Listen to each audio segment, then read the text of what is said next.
มักผู้ชายมีกล้ามสามารถบ่ซิกแพคล้วนๆได้ดีจับเบิ่งแข่งปุ๊บจับแขนนี่แข็งแข็งบ่แข็งเนาะจะเป็นเคยซึ่งขวางนี่ต้องมีคุณสมบัติอย่างบ่กินเหล้าเก่งอ๋อแสดงว่าบ่พานายบ่กินเหล้าเก่งอย่างอื่นนายเก่งอยู่แต่เหล้าไอ้บ่เก่งบ่ ผู้สาวยิ้มหยอกเล่นอ้าวแปลภาษาอ๋อล่ะอายว่าภาษาจีนเก่งเด้ได้สอนให้เนี่ยนี่เปียวเหลี่ยงไว้นี่แล้วมักผู้บ่าวแนวใดทรง A หรือทรง B ทรง B ป้าดมักผู้ชายทรง B เนาะตาหวานมากเลยมันอันตรายด้วยตาดวงตาแบบนี้ถ้าเกิดเบิ่งกันนี่คือหัวใจมันละลายเลยสวัสดีทุกคนครับวันนี้เขาจะออกมาเดินเล่นเนาะออกมาถ่ายผู้สาวไว้ทุกคนได้เบิ่งได้รับชมเข้ามาเบิ่งแล้วอย่าลืมกดติดตามเด้ออย่าลืมกดไลค์กดแชร์เป็นกำลังใจให้ด้วยครับขอขอบคุณทุกคนครับ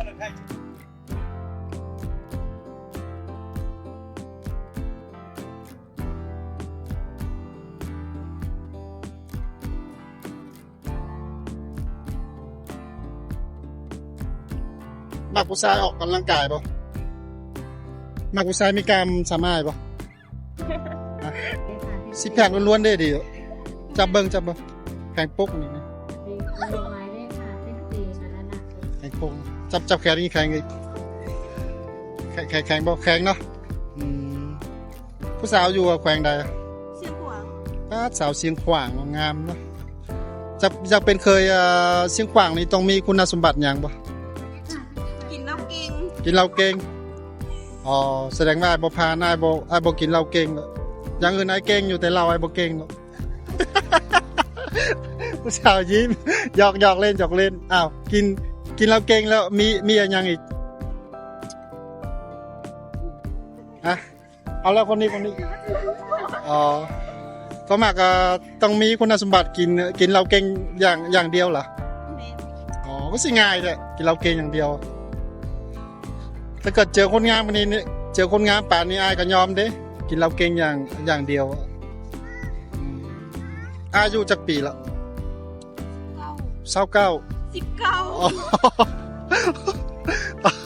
sorry ผู้สาวเชียงขวาง19 ปีเนาะคุณสมบัติของเคยเชียงขวางก็ดื่มเหล้าเก่งอย่างเดียวเนาะแล้วปัจจุบันเฮ็ดเวียกยังอยู่ปัจจุบันเฮ็ดเวียกยังอยู่อ๋อเป็นเซลล์เนาะเซลล์ขายของความฝันนี่คือมักเฮ็ดเวียกเกี่ยวกับหยังก็อยากเป็นนักแบบจะเป็นนักออกแบบเหรอออกแบบเกี่ยวกับหยังล่ะอ๋อคืออยากเป็นนักออกแบบตัดเสื้อผ้าอะไรนี่เนาะแล้วคนเนี่ยความฝันมักเฮ็ดหยังฮะแม่ความฝันมักเฮ็ดหยังเป็นภาษาจีนอยู่ล่ะอายว่าภาษาจีนเก่งเด้ได้สอนให้ได้แต่นี่หาเนี่ยนี่เปียวเหลี่ยงไว้นี่มักแปลภาษาจีนเฮ็ดหยังมักแปลภาษาจีนหรือว่ามักเว้าภาษาจีนเนาะหรือว่ามักคนจีนแล้วก็มักแปลภาษาจีนบ่มักเนาะมักภาษาจีนมักแปลภาษาจีนเนาะความฝันมักแปลภาษาจีนแล้วมักผู้บ่าวแนวใดทรง A หรือทรง B ทรง B ป้าดมักผู้ชายทรง B เนาะมักผู้ชายทรง B เนาะสูงเท่าไหร่ผู้ชายสูง180อ๋อมักผู้ชายสูง180ค่าดองนี่แพงปะนะแม่ต้องไปรวมกับพ่อแม่เนาะมันนี่ออกมาลีนรู้สึกเป็นแนวใดก็ ผ่อนคลายเนาะอากาศเย็นดีเนาะยัดเซยแสดงว่าพูดภาษาอังกฤษเก่งอยู่ บ่ได้ภาษา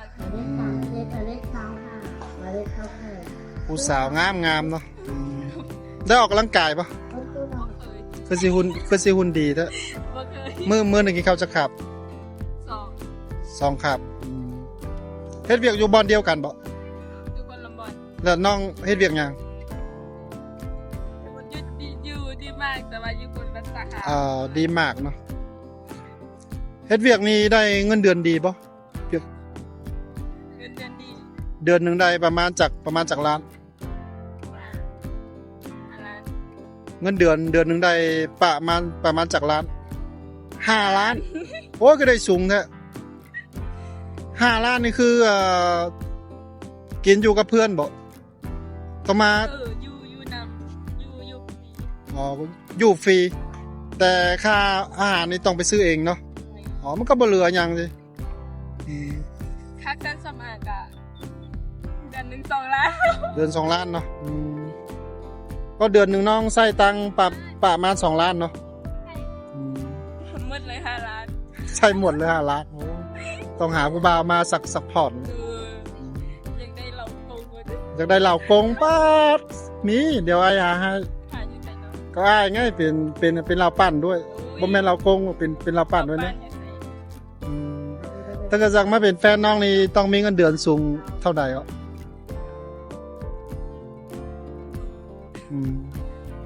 มากกับรุ่นอ้ายป่ะ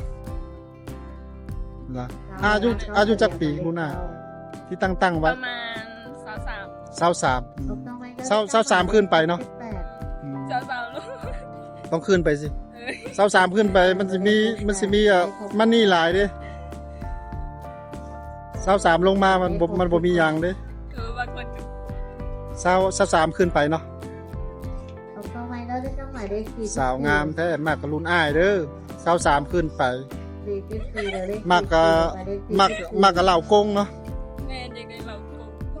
มักเหล่ากงหรือว่ามักเหล่าปั่น ได้ทั้งสอง อ๋อก็มักเหล่ากงแล้วก็มักเหล่าปั่นเนาะแล้วเฮ็ดยังบ่มักคนลาวไปมักคนจีนก็ คนลาวก็มาก คนลาวก็มัก ได้เปิด ได้หมดเนาะได้หมดถ้าเกิดสดชื่นเนาะสิงามแท้เป็นลูกครึ่งหรือเปล่าก็สิตาหวานเด้อ หวานมาก หวานมากเลย เคยซิ้วแล้ว แต่เขาถ่ายตามองกล่องตาหวานมากเลยมันอันตรายเด้อตาดวงตาแบบนี้อะ อันตรายแล้ว ถ้าเกิดเบิ่งกันนี่คือหัวคือหัวใจมันละลายเลยอะ ว้าวอย่าเสียงเอาอันอย่างมากลางเด้อละลาย ละลายอยู่เสียงขวางหมดละ แม่ อยู่เสียงขวางหมดสงกรานต์เมื่อบ้านปะออกมาเมื่อเนาะถ้าเกิดเมื่อบ้านนี่ต้องใช้เวลาหลายปะ 14 ชั่วโมง 14 ชั่วโมงโอ้ก็หลายเนาะจ่ายค่าปีนี่มันแพงปะประมาณจักแสน 6,500 650,000อ๋อแล้วเสียงขวางนี่มันมีบอลลิ้นหลายปะมีหลายเนาะอยากไปลิ้นเสียงขวางเด้ เดี๋ยวมื้อหน้าสิพาไป เดี๋ยวผู้สาวสิพาไปเป็นไกด์เนาะเป็นไกด์ส่วนตัวผู้สาวงามเนาะออกมาลิ้นบ่อยปะหรือโดนออกเตือ เดือนละเทื่อ เดือนละเทื่อโอ้ก็สิออกหน่อยแหละ บ่มีละ บ่มีเวลา แล้วให้เวียกนี่เดือนหนึ่งพักเวียกประมาณจากมือก็5 มื้อโอ้ยสิพักหลายเนาะมันก็มีเวลาออกมาลิน พักอาทิตย์ละเทื่อ พักอาทิตย์ละเทื่อเนาะแล้วไลฟ์สไตล์มักลินแบบใดก็มักไปลินบันเทิงแบบดื่มเหล้าบ่ยังไง บ่ บ่มักเนาะ มักธรรมชาติ มักธรรมชาติเนาะมื้อนี้ไปช้อปปิ้งมาเนาะไปซื้อหยังมา แดด อันหยังก็คือหยังก็เสื้อเหรอเสื้อผ้าเนาะงามแท้ผู้สาวเชียงขวาง ขอบใจหลายเด้อมื้อนี้ขอให้เที่ยวมีความสุข